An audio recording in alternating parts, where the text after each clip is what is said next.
The moment the bills arrive is never welcome, but this month it's going to be particularly painful, and already people are noticing. Our cost of living is going up, wages have stayed the same, we're not being helped out in any way.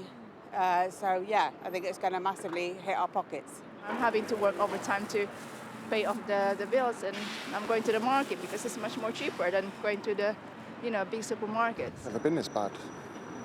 It's always been, especially living in London, making ends meet, stretching one way or the other. But now it's just, there's no more stretching left. So why are we feeling the pinch? Energy bills, for a start, are rising by 54% as a cap on prices is raised. That'll mean an increase of almost £700 for the average household. Council tax for most people will go up by 3.5%, around an extra £67 a year. National insurance is going up by 1.25%, but that should only affect those earning over £35,000 a year because the threshold at which people start to pay has been raised. But for businesses like restaurants, VAT is going back to 20% from 12.5%. It was cut to help during the pandemic, but now that's coming to an end. At this fish and chip restaurant in North London, VAT is not the only problem. All around, their costs are going up. For instance, the price of the cooking oil has doubled in the last 2 weeks, they say, because of the war.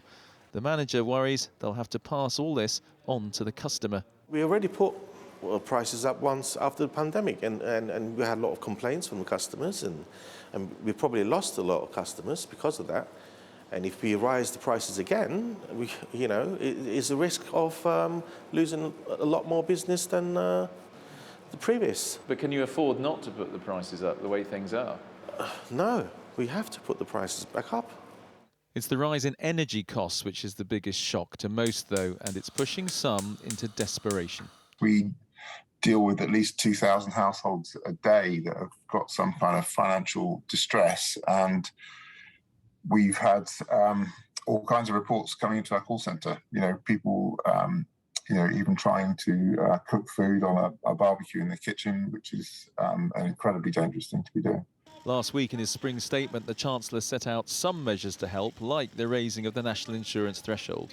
But is he going to do more? We're going to have to stay flexible for the future. I know that the Chancellor is monitoring the impact on the economy and on individuals on a daily basis. And as he did during the pandemic, I'm sure he'll be bearing that in mind as he juggles our long-term prosperity with our short-term need. No promises yet, but as people see their money isn't going as far as it used to, the government will feel the heat.